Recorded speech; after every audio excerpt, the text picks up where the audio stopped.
Inama icumi zagufasha kugira ubuzima bwiza haba mu rugo no mu kazi. Ujyana abana ku ishuri ku gihe, uteka ibiryo biryoshye, ugera ku kazi buri gihe ku gihe, ukoresha abana devoir kandi ntusinzire ku kazi n'ibindi bintu byinshi bitandukanye ukora buri munsi. Niba rero nta mbaraga ufite zatuma wishimira umunsi wawe ko wagenze nimugoroba, igihe ni iki kugira ngo utangire ukore ibintu bishoboka byose kugira ngo ugire ubuzima bwiza, ugire n'imbaraga haba mu kazi yewe no mu rugo. Ugire imbaraga n'ubuzima bwiza buri gihe nk'uko nabikubwiraga haruguru. Inama ya mbere nakubwira ni ibitotsi byiza bya buri joro. Kugira isaha imwe yo kubyuka n'iyo kuryamiraho ni ingenzi, ni iby'agaciro cyane mu buzima bwa buri munsi bwa buri muntu uwo ari we wese. Mu buzima bw'umuntu uwo ari we wese aba agomba kugira isaha imwe yo kubyuka n'iyo kubyukiraho.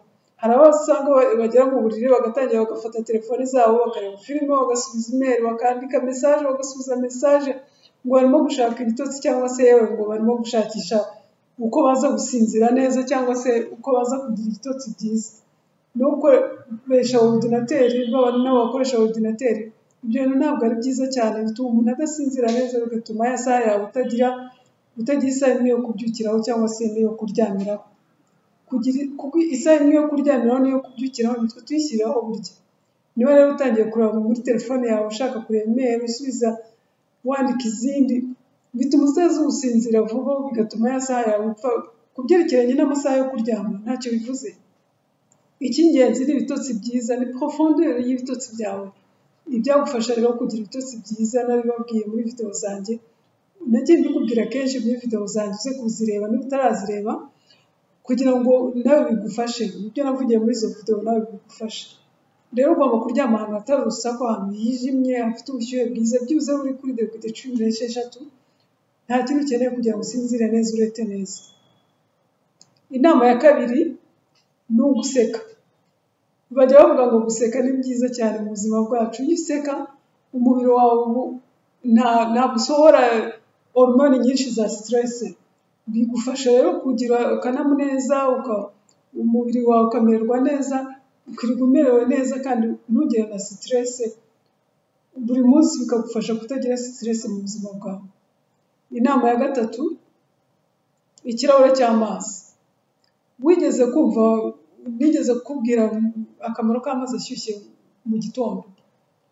Kunywa amazi ashyushye buri gitondo ni byiza cyane. Uramutse unyweye ikirahure cy'amazi buri gitondo bifite akamaro kabyo keza cyane. Nakubwiye akamaro kabyo muri video. Uba ukwiye rero kunywa amazi hagati no mu munsi kandi ukayanywa utaragira inyota. Hari abantu benshi usanga bategereza ngo baranywa amazi bagize inyota.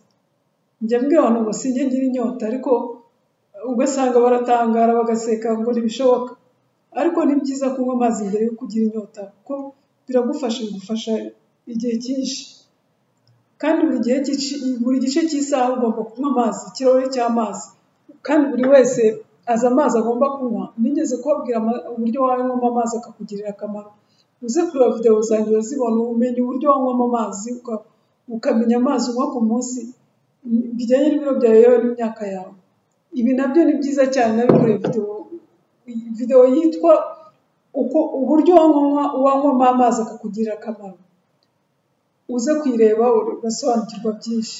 Hari rero abantu batekereza ko kunywa amazi ugasanga amazi bayazanyemo gombo, concombre, harimo tangawizi, harimo bya bintu byose ushaka gushyiramo. Hariho n'abanye bashyiramo mante, ugasanga bashyizemo ibyo bintu byose mu mazi, ariko nyamara yo ntabwo ari amazi. Amazi yo kunywa, amazi mvuga yo kunywa, buri gice cy'isaha ugomba kunywa ikirahure kimwe. Ni amazi atarimo ikintu icyo ari cyo cyose, ni amazi adafite ibara, ni amazi mubwira, niyo mazi mubwira kunywa buri gice cy'isaha. Amazi adafite ibara, adafite impumuro, ayo mazi rero arimo ibintu byose aba afite akamaro kayo gatandukanye n'aya mazi asanzwe adafite ibara, adafite impumuro. Iyo ushyizemo amazi mo concombre, unyweye nyine akamaro ka concombre, akamaro kayo murakazi. Harimo mante, unyweye ibyiza bya mante, harimo utazi ibyiza bya mante nyandikire nzabibwira. Harimo gombo, nayo afite akamaro ka gombo. Iyo unyweye amazi ya gombo, unyweye nyine akamaro ka gombo. Uzanyandikire rero muri comment mubwire akamaro ka gombo niba utakazi. Inama ya kane, kugira umwanya wo guceceka. Uba wiriwe buri munsi uri mu bintu byinshi, uri mu kazi kenshi, ibintu byinshi bitandukanye. mbese uticara hamwe udafite umwanya, uri mu kazi udafite umwanya na mutoya wo guceceka ngo witekerezeho cyangwa se wo kwihugiraho. Uba ugomba rero kugira ya saha imwe yawe cyangwa se iminota 30 byibuze yo kwicara hasi ukitekerezaho, ukamarana umwanya nawe ubwawe, ukicara ukitekerezaho umwanya munini, ugashyira ubwenge ku gihe. Iyo saha rero urabikeneye, iyo minota urayikeneye buri munsi. Inama ya 5, kutaryagagura. Bijya bibaho ugasanga abantu baryagagura, ugasanga uranywa ikawa buri kanya, icyayi, chipsi, chikrete. Usanga abantu benshi bajya bakeneye chikrete buri munsi kandi buri kanya, shokora n'ibindi bintu byinshi bitandukanye. Ugasanga urabirya buri gihe kandi uraryagagura. Ibyo byose ubyirinde kuko bitwara imbaraga nyinshi kandi bigira ingaruka nyinshi ku buzima bwawe. Hariho bivanamo za diyabete, hypertension, cyangwa se ugasanga wagize ibiro byinshi cyane kubera iki kuryagagura kwa buri munsi. Nigeze kukubwira ikawa ugomba kunywa n'akamaro kayo.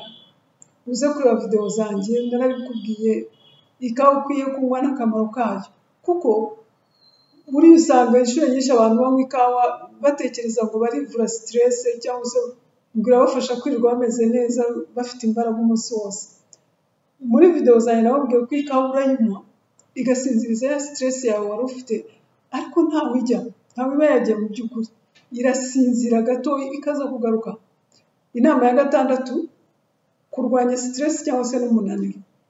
Inama nziza hano nakugira ni gukora meditation buri munsi. Inama ya 7, ifunguro ryiza rya mu gitondo.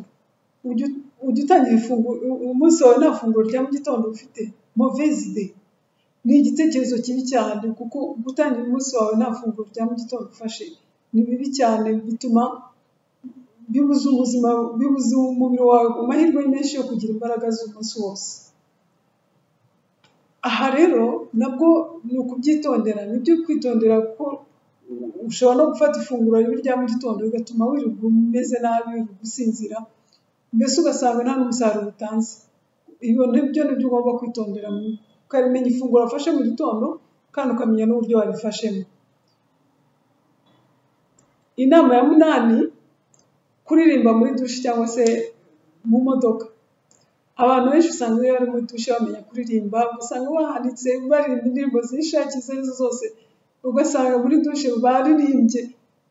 Wamenye kuririmba kandi utarigeze unaririmba mu buzima bwawe.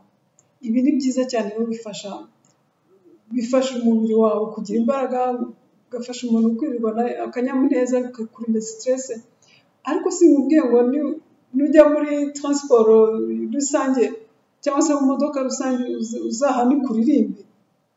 Icyo gihe baguseka, abantu bakumirwa bagira ngo urasaze. Ariko iyo nko mu modoka yawe wenyine cyangwa uri kumwe n'abandi mu modoka yawe, ushobora kuririmba cyangwa se no muri dushe nyine ukaririmba. Umunsi wawe uri ufite akanyamuneza, ufite imbaraga umunsi wawe wose. Bikongerera imbaraga, bikakongera n'akanyamuneza umunsi wose, bigatuma wirirwa nta stress, warwanyije stress. Inama ya 9, gufata iminota 10 ku zuba cyangwa se iminota 15 ku kazuba ka saa 3 cyangwa se hagati ya saa 3 na saa 4. Urumuri rw'izuba cyangwa se kujya ku zuba nyine nk'uko nabikubwiraga haruguru, hagati ya saa 3 na saa 4 ukamara nk'iminota 10 cyangwa se 15. Biguha serotonine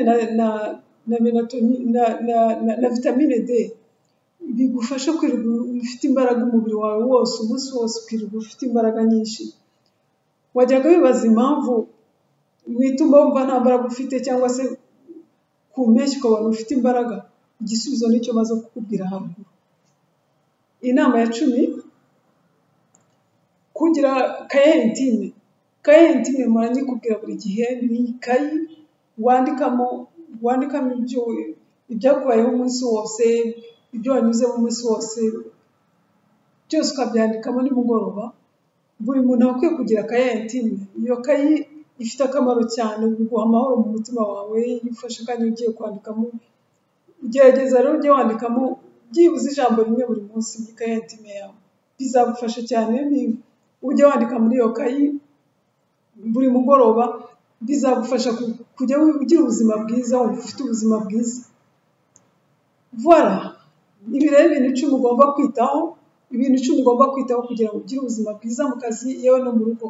Ndagushimira cyane rero ko wabanye nanjye muri iyi video, kandi gusaba gukora subscribe niba utarayikora, ukore n'akazogera kugira ngo utazabicikora video n'imwe twashyizeho, kandi usharinge ugeze ku bantu benshi cyane kugira ngo izi video zanjye zijye zifasha abantu benshi cyane. Kandi musaba no kujya utwandikira muri comment, nk'ubu ukatwandikira ukatubwira uti ngewe nkora ibi n'ibi kugira ngo ngire ubuzima bwiza ku kazi no mu rugo. Ibyo tutavuze hano ukabitwandikira muri comment, kandi ufite n'ubuhamya ugomba kutugezaho. Ushobora kuduhamagara, ushyiraho telefone buri gihe, watwandikira ukaduhamagara se kugira ngo tubigeze ku bakozi ba Mpenzi TV. Nizera rero neza cyane ko izi video ziba zagufashije. Niba yagufashije nawe unyandikire muri comment, kandi ujye wibuka uduhe like niba wakunze video, kandi ujye wibuka buri gihe ufite ubuhamya uduhamagare utubwire icyo tugomba kukugezaho ushaka wowe ubona twakugejejeho buri gihe. Kandi buri gihe wanyandikiye comment ndazisubiza, urabizi. Ndagushimira cyane rero ko wabanye nanjye muri iyi video, nawe mu yindi video. Bye.